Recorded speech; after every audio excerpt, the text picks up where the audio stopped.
Bien, rebonjour les amis, nous voici, nous voici maintenant rendus à la conclusion de cette étude et pour mettre fin, je vais juste commencer par un verset où on pourra faire comme une suite à ce que j'avais dit. En Jérémie 43:9, il est écrit « Prends dans ta main de grosses pierres et cache-les dans l'argile, dans le four à briques qui est à l'entrée de la maison du Pharaon à Tachpanès sous les yeux des Juifs. » Et en Jérémie 43:10, « Et dis-leur, ainsi dit l'Éternel des armées, le Dieu d'Israël, voici, j'envoie et je prendrai Nebuchadnezzar, roi de Babylone, mon serviteur, et je mettrai son trône au-dessus de ces pierres que j'ai cachées, et il étendra sur elles sa tente magnifique. »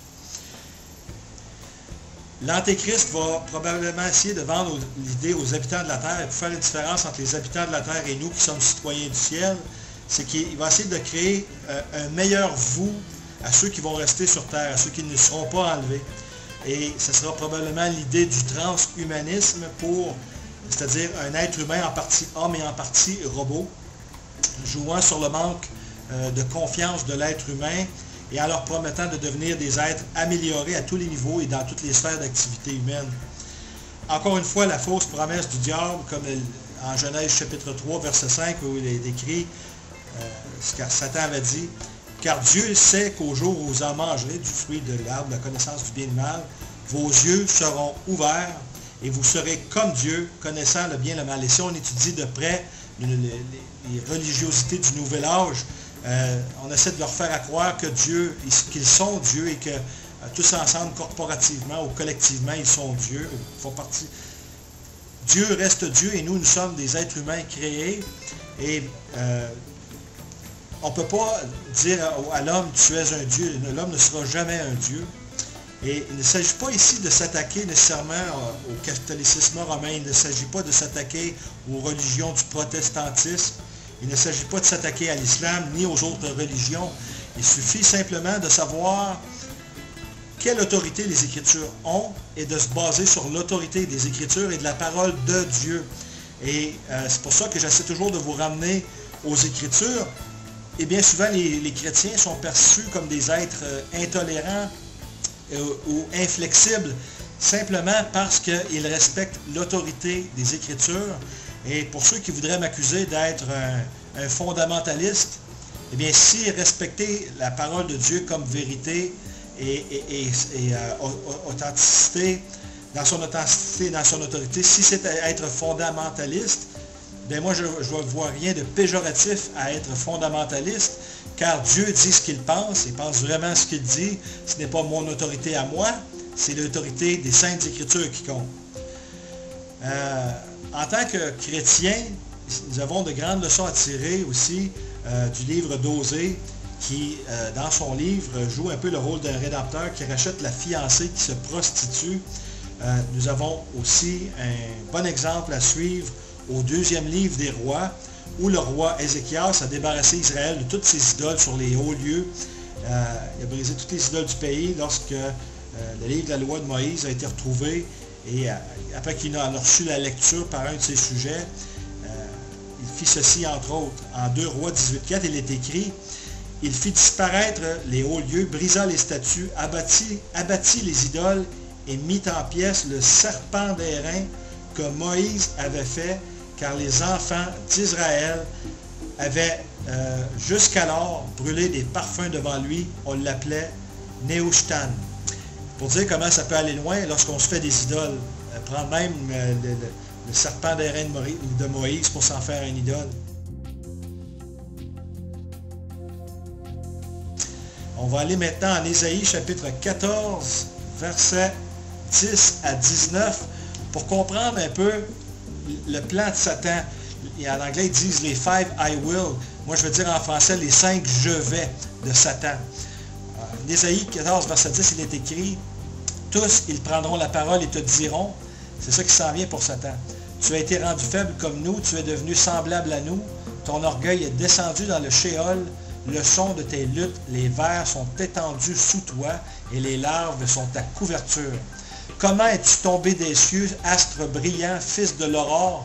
Tu es abattu jusqu'à terre, toi qui subjuguais les nations. » Et lorsqu'on regarde aujourd'hui, les chefs, les leaders politiques au niveau mondial, tous sont unis en dessous du satanisme ou presque. Il y a quelques exceptions, mais en tout cas, dans les pays d'Occident, ça ne va pas très bien. Verset 13. « Et toi, tu as dit dans ton cœur, je monterai aux cieux, j'élèverai mon trône au-dessus des étoiles de Dieu, je m'assiérai sur la montagne de l'assignation au fond du nord, je monterai sur la hauteur des nues, et je serai semblable au Très-Haut. » Voyez-vous, on a 5 « je vais » et on pourrait penser ici au Pentagone, 5 côtés. Juste une parenthèse. Et au verset 15, « Toutefois, on t'a fait descendre dans le Shéol, au fond de la fosse. Ceux qui te voient fixent leur regard sur toi. Ils te considèrent, disant, est-ce ici l'homme qui a fait trembler la terre, qui ébranlait les royaumes, qui a fait du monde un désert et qui ruinait ses villes?